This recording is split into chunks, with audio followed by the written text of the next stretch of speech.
Late March 1945, Western Germany. A requisitioned civilian hospital stands intact amid streets that no longer are. The windows rattle faintly from distant artillery, though the front has already passed. Inside the operating theatre, the air is heavy with ether, blood, and disinfectant. Electric lamps buzz overhead, casting hard white light onto a steel table scarred by years of hurried use. A German nurse stands against the tiled wall. Her uniform is clean but worn. The red cross on her sleeve is faded. Her hands are clasped tightly at her waist, knuckles pale beneath the latex gloves she was issued only minutes ago. She has assisted in surgery before many times, but never like this. Across the table, an American surgeon finishes scrubbing. He does not bark orders. He does not demand silence. He simply looks up and gestures toward the instruments. Assist. The word lands heavily. No separation of roles. No rigid hierarchy enforced by fear. No punishment waiting for hesitation. Around them, American medics prepare calmly. A female U.S. Army nurse adjusts tubing beside a male orderly. No one watches the German nurse for failure. No one threatens consequence. The patient is already bleeding. For the nurse, this is not an act of mercy. It is a collapse of everything she understands about authority, discipline, and survival. And as she steps forward, uncertain whether she is being tested or trusted, the war shifts. Quietly, from the battlefield to the mind. Germany. Medicine, an authority before 1945, by the spring of 1945. Nazi Germany was no longer fighting for victory. It was fighting for time. The Allied advance from the west had shattered the Wehrmacht's remaining defensive lines. Following the collapse of the Ardennes offensive in January, American, British, and French forces pushed steadily eastward. Cities fell not in dramatic battles, but through exhaustion. Supply routes failed. Command structures fragmented. Hospitals once symbols of order became islands of strained discipline surrounded by ruin. Yet inside German medical institutions, structure endured longer than almost anywhere else. Medicine in the Third Reich had been rigidly hierarchical. Authority flowed downward without deviation. Surgeons commanded absolute obedience. Nurses, overwhelmingly female, were trained to follow orders precisely, without interpretation or improvisation. Questioning a physician was not merely unprofessional. It was ideological failure. This rigidity was not incidental. The Nazi state had deliberately militarized medicine. From the early 1930s onward, hospitals were reorganized to reflect party values, discipline, efficiency, obedience, and ideological purity. Medical staff swore loyalty oaths. Jewish doctors were purged. Nursing organizations were absorbed into the National Socialist welfare structure. By the outbreak of war in 1939, medicine was not just healthcare, it was service to the Reich. For German nurses, identity was inseparable from submission. Training emphasized endurance over autonomy.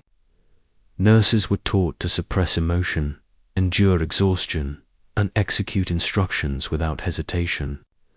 Their role was framed as supportive, sacrificial, and morally disciplined, but never authoritative. Even experienced nurses with years of surgical exposure were expected to defer entirely to male physicians. The war intensified these norms as casualties mounted. After 1941, hospitals became triage centers rather than healing spaces. Emergency amputations, shrapnel extraction, and infection control dominated daily routines. Shortages of anesthetics, antibiotics, and sterile supplies forced improvisation, but authority structures did not loosen. Doctors decided, nurses obeyed. Failure was punished. By 1944, many German nurses had worked under extreme pressure for years. Air raids struck hospitals directly. Power failed. Patients died on tables due to lack of supplies rather than skill. Yet discipline remained absolute. This was not simply professional culture. It was ideological conditioning. The Nazi regime reinforced gender hierarchy relentlessly. Women were portrayed as caregivers, not decision-makers. Even within nursing, leadership roles were tightly constrained. Independence was discouraged. Moral worth was tied to obedience and sacrifice, not competence or initiative. American military medicine operated differently. By the time U.S. forces crossed into Germany in late 1944, American medical units had spent years refining battlefield medicine under fire from North Africa to Sicily, Normandy to the Bulge. Their system emphasized speed, adaptability, and teamwork over rigid hierarchy. Doctors still commanded authority, but they relied heavily on nurses and medics trained to act independently when necessary. American Army nurses had been performing complex medical tasks. Throughout the war, they administered anesthesia, managed shock, made real-time decisions in evacuation hospitals under fire. Their training encouraged judgment, not blind compliance. Mixed-gender medical teams were normal. In American facilities, men and women worked side by side under extreme conditions. Rank mattered, but competence mattered more. A nurse who noticed internal bleeding spoke up. A medic who saw infection spreading acted immediately. This culture shocked German observers long before surrender as Allied forces captured hospitals, intact particularly in Western Germany. They often requisitioned existing facilities. German medical staff were retained when possible, both for practical reasons and to maintain care for civilians. This created unprecedented encounters. German nurses suddenly found themselves under American command structures that did not operate through fear. Orders were direct, but explanations followed. Questions were tolerated. Initiative was expected. Most unsettling of all, American doctors frequently invited German nurses to assist directly in surgery, not as subordinates to be watched, but as active participants. This was not policy meant to educate or reform. It was necessity. The wounded kept arriving. Time mattered. Skills mattered. Ideology did not. But for German nurses raised in a system where deviation invited punishment, this operational logic felt terrifying, and as Allied occupation deepened, these moments multiplied, forcing German medical staff to confront a reality they had never been trained to navigate. Because when authority stops demanding obedience through fear, the most destabilizing question emerges naturally. If I am trusted to act, who am I now? That question would define the next phase of the story, viewed through multiple human, moral, and institutional angles. Angle 1. The human angle. Fear without threat. For German nurses, fear had always followed a familiar shape. It came from reprimand, from visible authority, from the knowledge that a mistake would be punished. What they felt under American supervision was different. There was no shouting, no ideological language, no ritual humiliation, and that absence produced anxiety more intense than discipline ever had. German nurses recalled freezing when American doctors asked them questions during procedures. Not accusatory questions, but practical ones. Do you see the bleeding? Is the pulse dropping? Can you hold this? These were not tests. They were invitations, but invitations implied responsibility. Under the Reich, responsibility flowed upward. A nurse executed orders. Outcomes belonged to the physician. Here, responsibility moved sideways. A nurse's observation could change the course of surgery. For women trained to equate safety with obedience, this felt dangerous. Hands trembled. Some avoided eye contact. Others complied mechanically, terrified not of punishment, but of being trusted. Several post-war testimonies described the same sensation: fear without threat, anxiety without coercion. Because if no one was forcing obedience, failure would belong entirely to the self, and that realization unsettled. Something far deeper than authority it unsettled identity. Angle 2, the professional angle, skill. Revealed without permission, years of war had given. German nurses experienced far beyond peacetime expectations. They had assisted in amputations without anesthesia, managed mass casualty wards during air raids, controlled hemorrhage with improvised tools, yet they had never been encouraged to acknowledge this competence. American doctors noticed immediately, not through ideology, but through observation. They saw efficiency, steady hands, familiarity with trauma, knowledge of anatomy earned through repetition, not textbooks. In overburdened hospitals, this mattered more than nationality. So American surgeons delegated. They allowed German nurses to retract tissue, to manage suction, to prepare instruments without constant supervision to the nurses. This felt illicit. They were not accustomed to operating within trust. Their training had emphasized invisibility. Do your work, do not be seen. Now they were seen constantly. Some experienced this as empowerment. Others experienced it as exposure.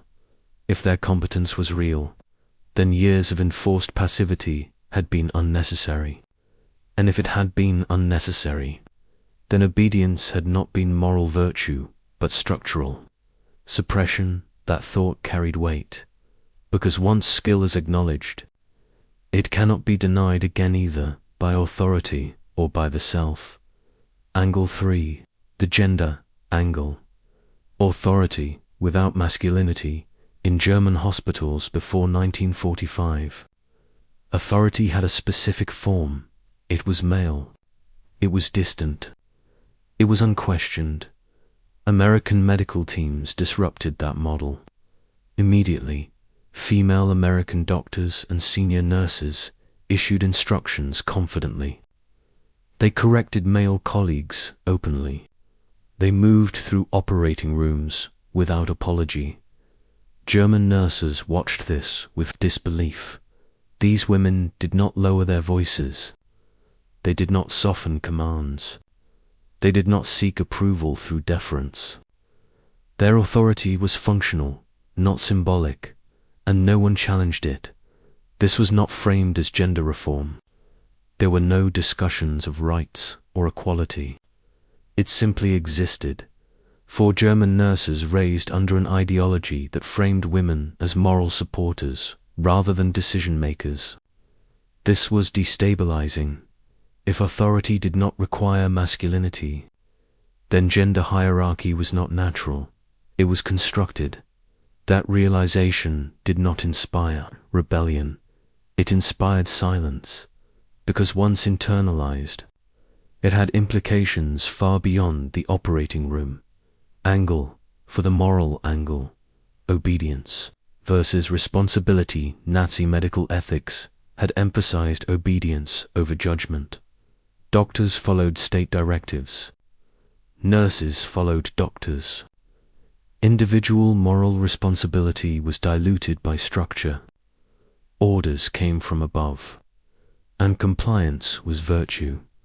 American medical practice demanded something else: responsibility. If a nurse saw infection spreading, she was expected to speak. If a medic noticed shock, action was required. Silence was failure. German nurses struggled with this shift. Speaking up felt like overstepping. Remaining silent felt negligent. This tension produced moral paralysis. Several nurses later described moments where they noticed problems but hesitated, caught between old conditioning and new expectation. When American doctors responded calmly rather than punitively, the shock was profound. No accusation followed. No ideology was invoked. Only correction. This forced a moral reckoning. If morality could exist without obedience, then obedience had not been morality itself, only a mechanism, and mechanisms can be dismantled. That realization carried forward into every interaction that followed. These four angles revealed only the surface of the transformation underway, because beyond individual fear and professional disruption lay deeper forces: how leadership adapted, how former enemies redefined trust, and how psychological collapse followed recognition rather than violence. Those forces would emerge in the remaining angles where authority, identity, and the meaning of victory itself were tested inside operating rooms, lit not by ideology, but by necessity. Angle 5. The authority angle.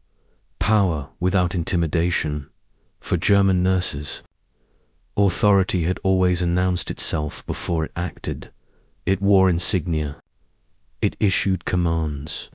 It demanded distance. In Reich hospitals, the hierarchy was visible at all times. Doctors entered rooms with expectation of silence.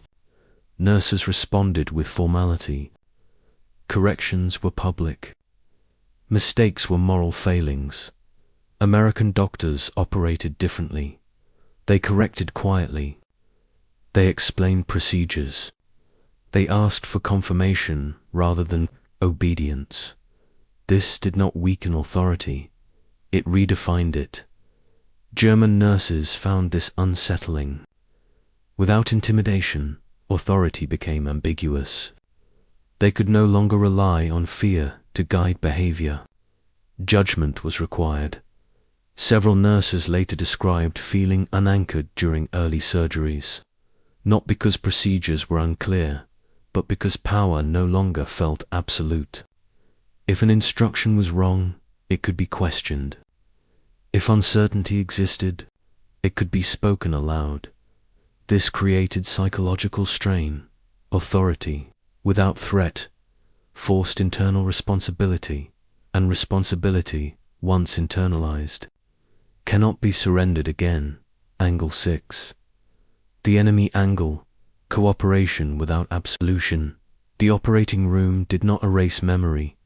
German nurses had lived through bombing raids. They had treated wounded soldiers from collapsing fronts. They had watched cities burn under Allied air power. American doctors were not neutral figures. They were the enemy. Yet in surgery, the enemy became necessary. They relied on German nurses' local knowledge. German nurses relied on American supplies and decisions. Patients relied on both. This cooperation did not feel like reconciliation. It felt intrusive. The presence of the enemy in such intimate work, holding organs, stopping bleeding, saving lives, collapsed the emotional distance. War depended upon hatred, requires separation. Surgery eliminated it. Several nurses later wrote that this proximity was more difficult than hostility. Anger had structure. Cooperation required vulnerability. The enemy was no longer abstract. He was standing inches away. trusting your hands, and that trust could not be easily refused. Angle 7. The psychological angle, identity after collapse. Perhaps the deepest disruption occurred internally. For years, German nurses had understood themselves through service to patients, to doctors, to the Reich. Their identity was structured, hierarchical, and externally validated. Defeat shattered that framework. American medical practice offered no replacement ideology, only function, do what works, speak when necessary, act when required. This absence of narrative produced psychological dislocation. Occupation psychiatrists later noted increased anxiety among German medical personnel, not from trauma exposure, but from loss of ideological structure. Freedom without framework produced stress rather than relief. Some nurses adapted quickly, others resisted silently. Many oscillated between both. What united them was uncertainty, not about skill, but about self.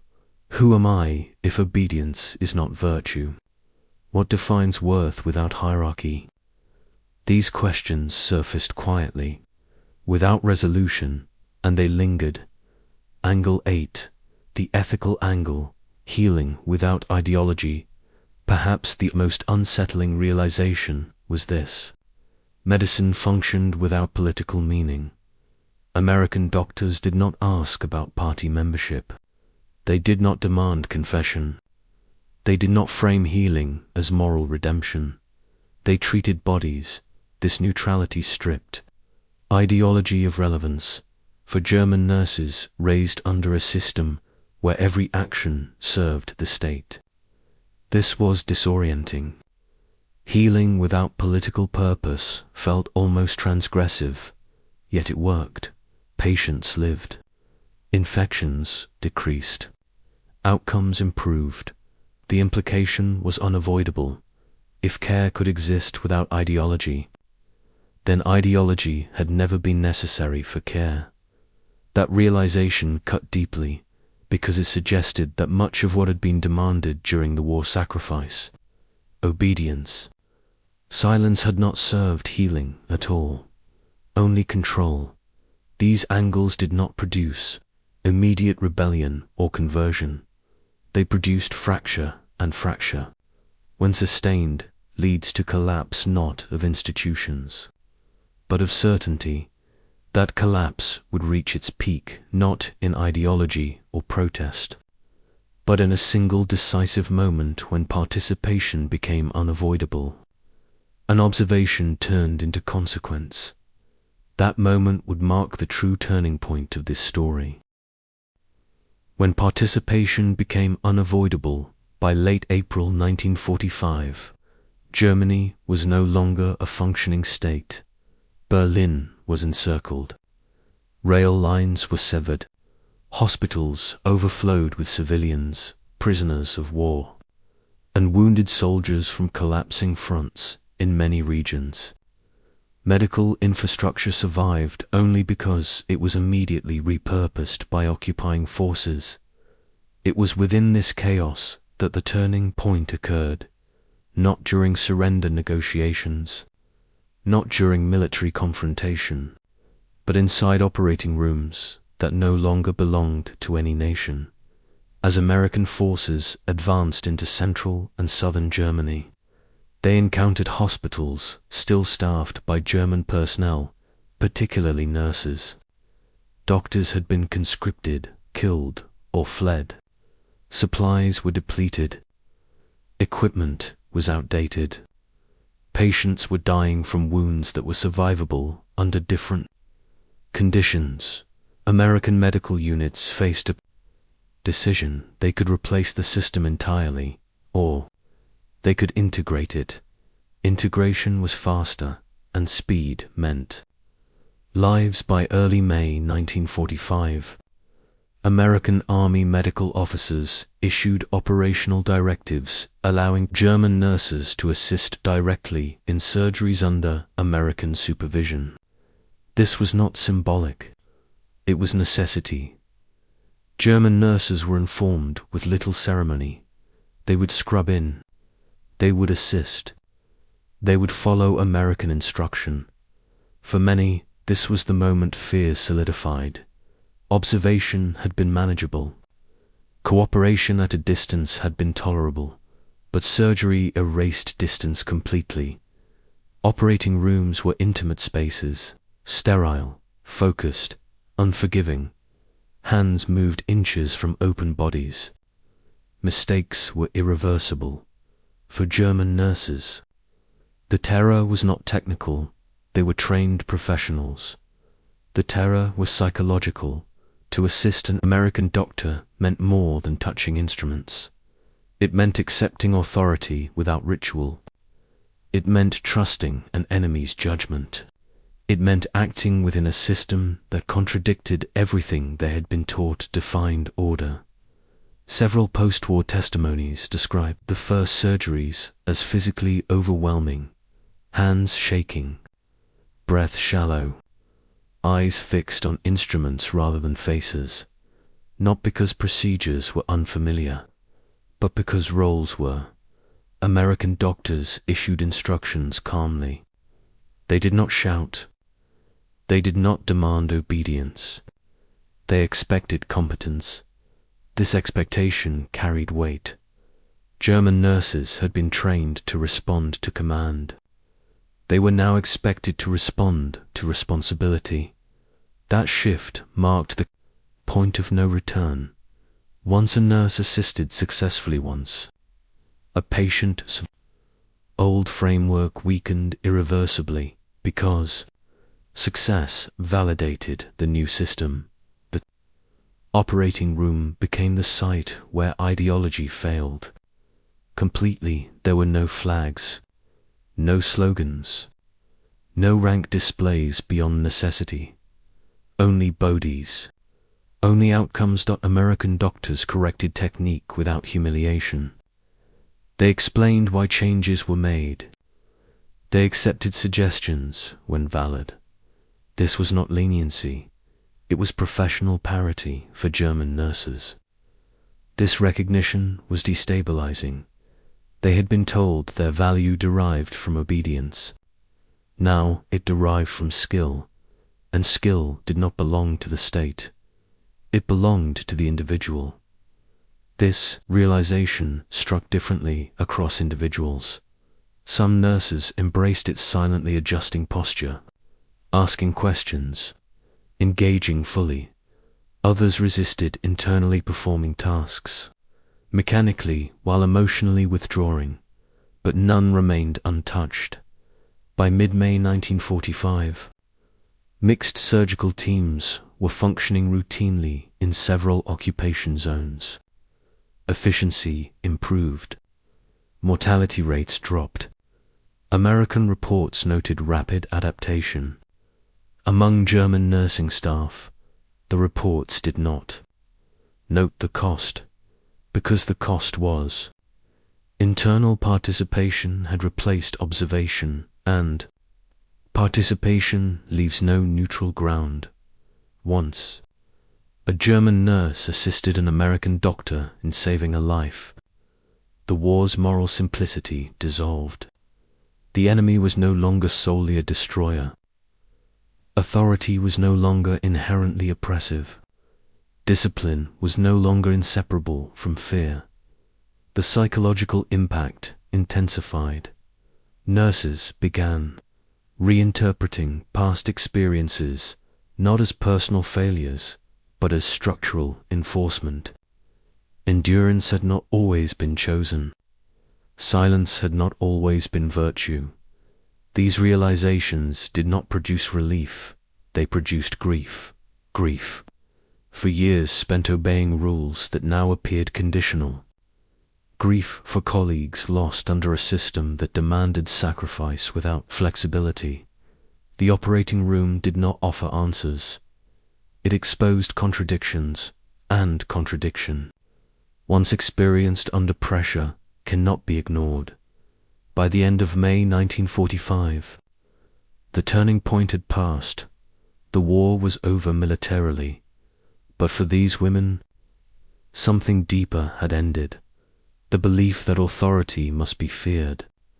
The belief that equality meant disorder. The belief that obedience defined worth. What followed would not be dramatic.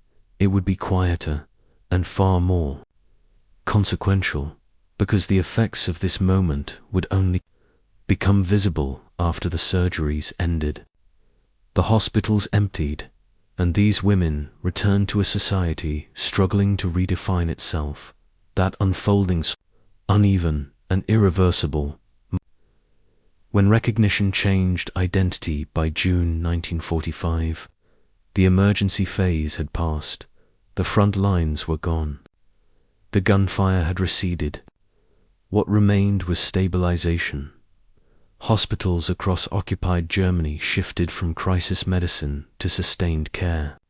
Surgical tents gave way to repurposed clinics. Supply chains improved. Rotations became predictable, and predictability created space for reflection for German nurses who had assisted American doctors. The intensity of those early surgeries did not fade with the urgency. It deepened. With repetition came awareness, and with awareness came consequence. The realization settled. Quietly, they were no longer being supervised as defeated personnel. They were being relied upon as professionals. American medical officers increasingly delegated tasks without hesitation.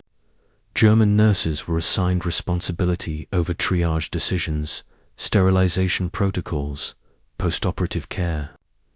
In some facilities, they trained newly arrived Allied personnel on local equipment. This trust was not symbolic. It was operational, and it carried a psychological weight heavier than fear. Under the Third Reich, responsibility had been inseparable from obedience. Decisions flowed downward. Deviation invited punishment. Moral accountability was diffuse, absorbed by the system in Allied medical environments. Responsibility moved differently. If something failed, it was analyzed, not punished. If a nurse erred, correction followed, not condemnation. If a nurse succeeded, acknowledgement was immediate and public. This altered the internal calculus of identity. Several nurses later described a sensation of exposure without ritualized hierarchy. There was nowhere to hide behind obedience. Skill mattered. Judgment mattered. Initiative mattered. This was terrifying and clarifying. The climax of this story was not a dramatic confrontation between former enemies. It was the moment when German nurses realized they were being seen not as representatives of a defeated ideology, but as individuals with agency. That realization created fracture. Some nurses experienced guilt. If competence was valued now, what had obedience been worth before? If authority could be questioned safely, how many past actions had been performed without necessity? These questions did not produce accusation. They produced silence. Others experienced relief. The burden of symbolic purity, of embodying national virtue through restraint, lifted subtly. In its place stood practical contribution, measurable outcome. A life saved. Neither response was stable. Both demanded adaptation. Occupation medical reports from mid-1945 reflect this instability indirectly. While praising efficiency, several noted emotional fatigue and hesitation under autonomous decision. Among German nursing staff, these were not signs of incompetence. They were signs of transition. The operating room had become a crucible not for reconciliation, not for forgiveness, but for recalibration. The most decisive shift occurred when American doctors began leaving. as rotations ended and experienced surgeons returned home. German nurses found themselves working with younger American medical officers or, in some cases, overseeing care almost independently. This moment marked the true turning point. Authority was no longer present in full force. Responsibility remained, and the system held. Procedures continued. Patients recovered. Order persisted. The collapse that ideology had predicted never came. For many nurses, this was the moment the old framework finally failed. If order could survive without rigid dominance, then dominance had never been synonymous with order. That understanding carried forward into civilian life. When nurses were released from occupation service and returned to German society, they carried with them a recalibrated sense of authority, not defiance, not rebellion, but skepticism. Post-war German medical institutions struggled with this shift. Traditional hierarchies reasserted themselves quickly. Senior male doctors reclaimed positions. Deference was expected, but compliance had changed texture. Nurses followed orders, but they evaluated them internally. They asked questions privately. They noticed inefficiencies. They recognized when authority relied on habit rather than necessity. These behaviors did not always surface visibly, but they accumulated in later decades. Historians studying post-war German healthcare noted subtle but persistent changes in nursing autonomy and professional self-conception. These changes were not traced to legislation or reform. They were traced to experience, specifically to exposure during occupation. The climax, then, was not confined to 1945. It echoed forward. It reshaped how women interpreted power, responsibility, and self-worth, not through ideology, but through practice. The operating room had stripped authority to its essentials: skill, judgment, outcome. Everything else proved optional. And once that truth was encountered under pressure, it became permanent. What followed was not transformation overnight.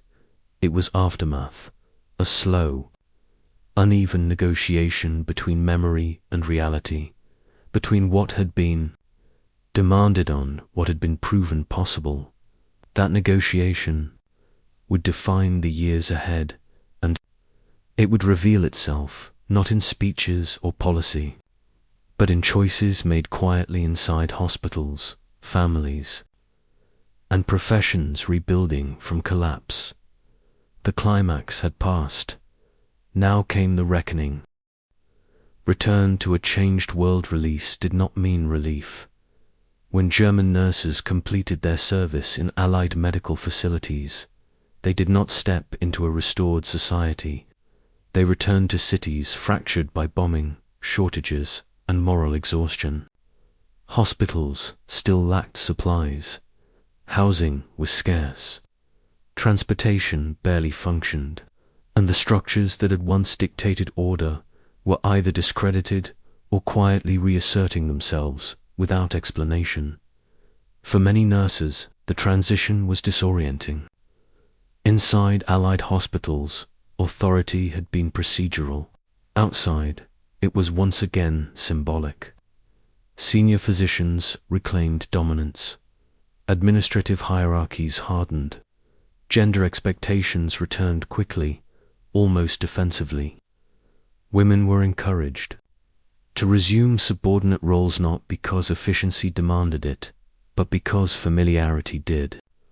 Yet something had shifted. The nurses did not openly resist. Germany in 1945 was not a place for confrontation. Survival depended on compliance, but internal orientation had changed. Orders were followed but evaluated. Instructions were executed but no longer internalized as moral truth. This distinction mattered. In wartime medicine under the Reich, Responsibility had been absorbed upward. Under occupation medicine, responsibility had been shared. That experience altered how nurses understood accountability.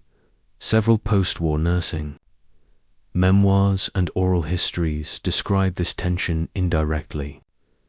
Nurses spoke of feeling out of place despite performing familiar duties, of noticing inefficiencies they would once have ignored, of questioning decisions silently rather than assuming their correctness. This was not rebellion, it was recalibration. The aftermath revealed itself unevenly. Some nurses withdrew entirely. They left medicine, married quickly, chose domestic stability over professional uncertainty. Medical records from the late 1940s show a decline in female retention within hospital nursing programs in certain regions, particularly among women who had served during the occupation period. Others moved in the opposite direction. A smaller group pursued additional training, certification, or administrative roles as soon as opportunities emerged. When new West German healthcare institutions formed in the late 1940s, these women were disproportionately represented among supervisory nursing staff. The difference was not ideology, it was exposure. Those who had assisted American doctors had witnessed competence rewarded directly. Skill had mattered more than submission. That memory altered ambition even when ambition remained unspoken. The aftermath also carried emotional cost.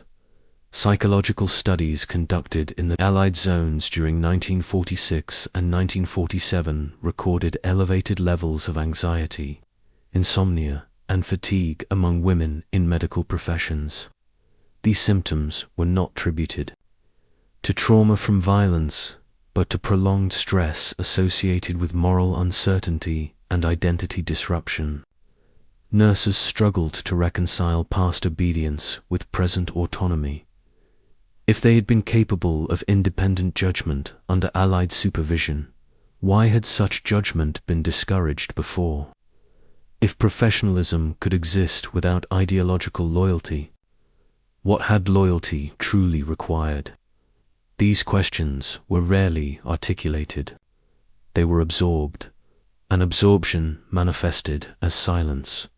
In public discourse, the narrative of defeat favored endurance and victimhood. Women's wartime roles were simplified, their complexity flattened. There was little space to discuss moments of recognition by former nemesis, especially when such moments complicated national dignity. So memory became private, within hospital corridors, within family conversations, within choices never explained. The aftermath did not unfold as reform. It unfolded as quiet adjustment, and as Germany stabilized, rebuilt, and re-entered the international order, these internal shifts accumulated, subtle, unrecorded, but consequential. They shaped how authority was perceived, how expertise was valued, how obedience was negotiated.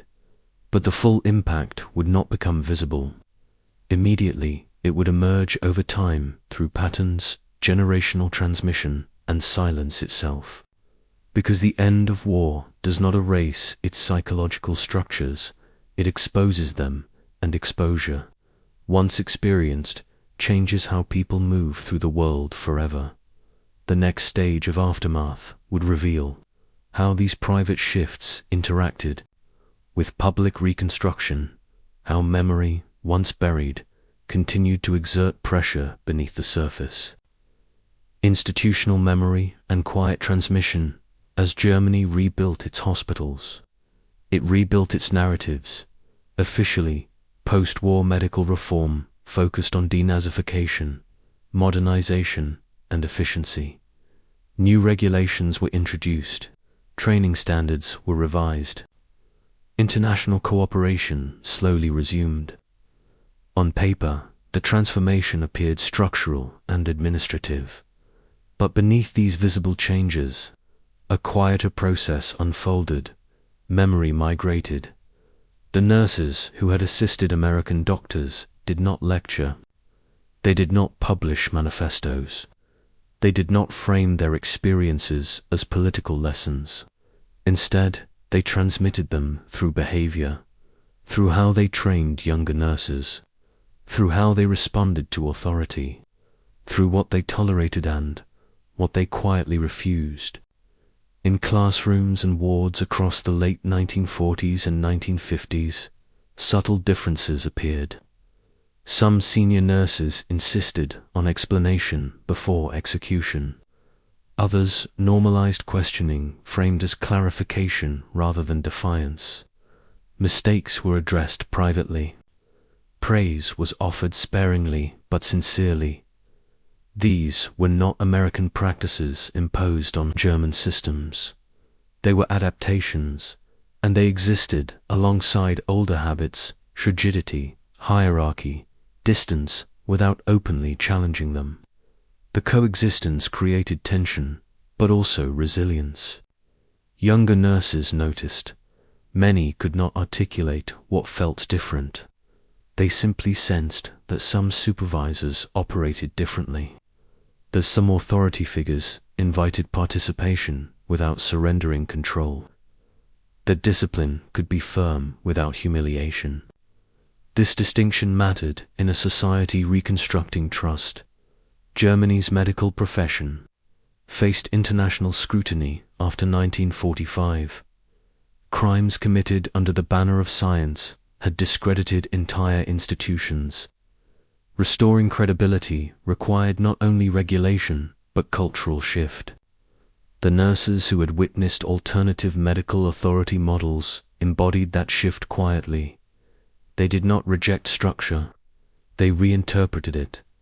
The aftermath also revealed itself in gender dynamics. While post-war Germany initially reverted to traditional gender roles, the healthcare sector remained an exception. Staffing shortages created opportunity. Practical necessity weakened ideological rigidity. Women occupied operational spaces where competence mattered more than conformity. Those who had worked alongside American doctors adapted quickly. They were accustomed to responsibility without ceremonial permission. They understood procedural authority. They recognized the difference between rank and expertise. This fluency mattered as German hospitals modernized and professionalized by the 1950s. West German nursing education increasingly emphasized technical skill, standardized procedure, and patient-centered care. These shifts aligned closely, though unintentionally, with models nurses had observed during occupation. There was no direct acknowledgement, no institutional credit, but alignment does not require attribution to exert influence. The most profound aftermath unfolded internally. For many nurses, the experience permanently altered how they understood morality under authority. Obedience was no longer synonymous with virtue. Compliance was no longer assumed to absolve responsibility. This realization carried weight in a society reckonings lowly and unevenly with its recent past.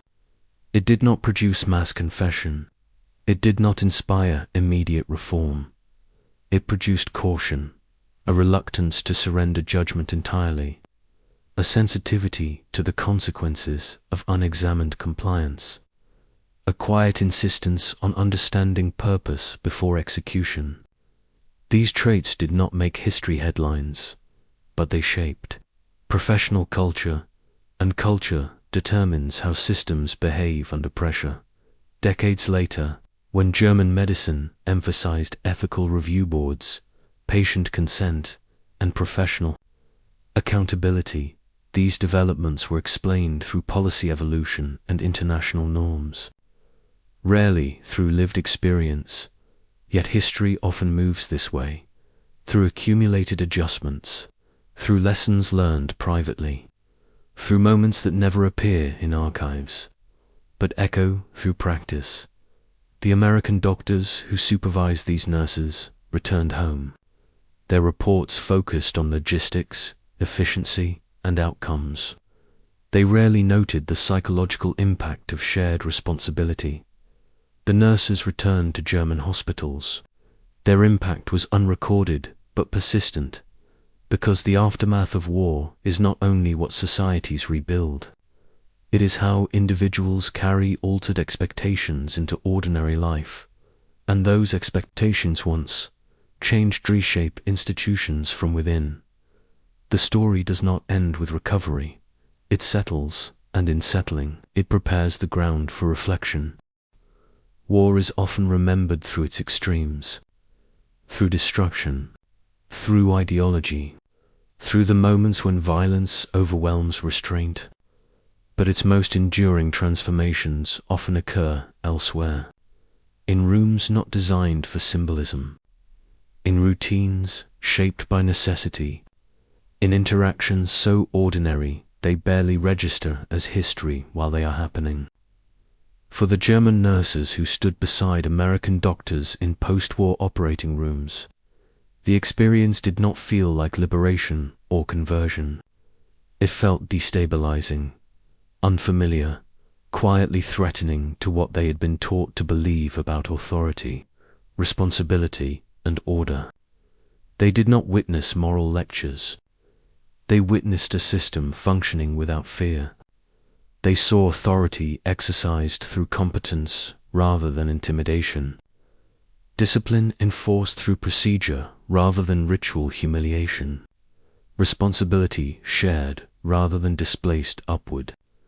This was not kindness meant to console a defeated population. It was normalcy revealed by circumstance. And normalcy, after years of enforced obedience, can be more unsettling than cruelty because it removes excuses. Under the Third Reich, obedience had been framed as duty, as necessity, as protection against chaos. In those operating rooms, that justification weakened. If hierarchy could exist without terror, then terror had never been essential. If responsibility could be shared, then abdication had been a choice. If order could be maintained through professionalism, then brutality had been excess not requirement. These realizations did not produce rebellion. They produced awareness, and awareness is slower, but more permanent. The nurses did not leave those rooms transformed overnight. They carried the experience forward unevenly, quietly, imperfectly, into training sessions, into supervisory decisions, into moments when silence would have been easier, but judgment prevailed. History rarely credits such shifts. They are too subtle, too internal, too resistant to documentation. Yet they matter, because systems are not sustained by ideology alone. They are sustained by everyday behavior, by what people tolerate, by what they question, by what they refuse to normalize. The war ended with surrender documents and tribunals, but its deeper reckoning unfolded later in choices made without witnesses, in how authority was interpreted, in how responsibility was owned, in how obedience was reconsidered. Not every transformation announces itself. Some simply persist. And in that persistence, they quietly redraw the boundaries of what people believe is possible. Long after the guns have fallen silent, ChatGPT can make mistakes, check import